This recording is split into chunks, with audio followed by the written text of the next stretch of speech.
અમદાવાદમાં આવેલ માધવ પબ્લિક સ્કૂલના શિક્ષકે ધોરણ 10માં ભણતા વિદ્યાર્થીને ઢોર માર મારવામાં આવ્યો હતો તે વિડીયો વાયરલ થતાં ગાંધીનગર સ્વર્ણિમ સંકુલ 2 ખાતેથી રાજ્ય શિક્ષણ મંત્રી પ્રફુલ્લ પાનસરિયાએ 1 ઓક્ટોબરના બપોરે 1:13 પોતાની પ્રતિક્રિયા આપી હતી।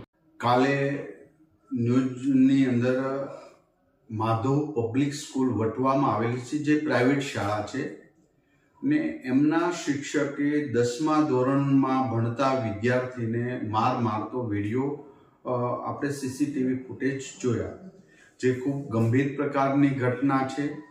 આ પ્રાઇવેટ શાળાની અંદર આ શિક્ષકે આ બાળક સાથે કરેલું નિર્દયી કૃત્ય માફ કરી શકાય એવું નથી।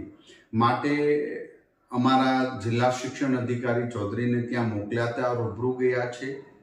વાલીએ પોલીસ કેસ કર્યો છે, શિક્ષકને એરેસ્ટ કરી લીધો છે, શિક્ષકને પ્રાઇવેટ શાળાવાળાએ સસ્પેન્ડ કરી દીધો છે અને આચાર્યશ્રીએ પણ આ વાતને દબાવવાનો પ્રયાસ કર્યો હોવાથી એમને પણ સજાના ભાગરૂપે મોકૂફ કરી દેવાના સૂચના અમારા જિલ્લા શિક્ષણ અધિકારી આપી છે।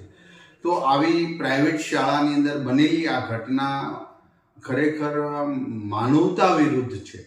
આ તો ભણે છે, ન ભણતો હોય તો બાળક ઉપર આટલી મોટી અત્યાચારથી મારઝૂડ કરવી આ વિકૃતતાની નિશાની છે।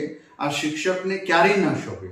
માટે આવા બાબતને જે પ્રાઇવેટ શાળાઓ છે એમને પણ અમે વિનંતી નહીં, અમે આદેશ કરીએ છીએ કે તમે જોઈ લેજો, તમારા શાળાની અંદર આવો કોઈ વિકૃત શિક્ષક તો નથી ને જે બાળકને આ રીતના ઢોર મારતો હોય। આ પૈચાસી કૃત્ય કહેવાય। આ સહન ન થાય એવું કોઈ પણ માણસ જોવે તો એના દિલની અંદર અરેરાટી થાય, એ રીતે મારવું આ એક શિક્ષણ જગતની અંદર આ શોભેની એવી ઘટના છે।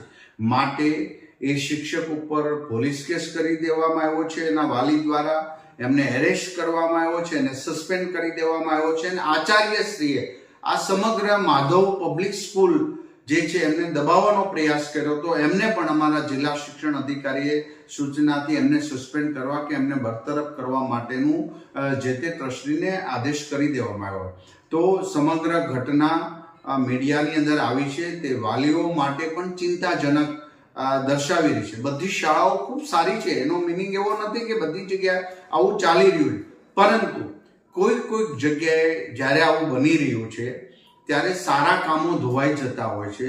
તો દરેક શાળાએ આવું એક મોનિટરિંગ રાખવું જોઈએ કે એમનો શિક્ષક આવું ક્રૂર કૃત્ય તો નથી કરતો ને। બાળકો સાથેનું એનું વર્તન ચેક કરીને જો એમાં એમને એવું જણાય કે આ શિક્ષક ડાઉટફુલ છે તો એને તરત છૂટો કરી દેજો, નહીતર શાળાએ પણ પરિણામ ભોગવવાની તૈયારી રાખવી પડશે।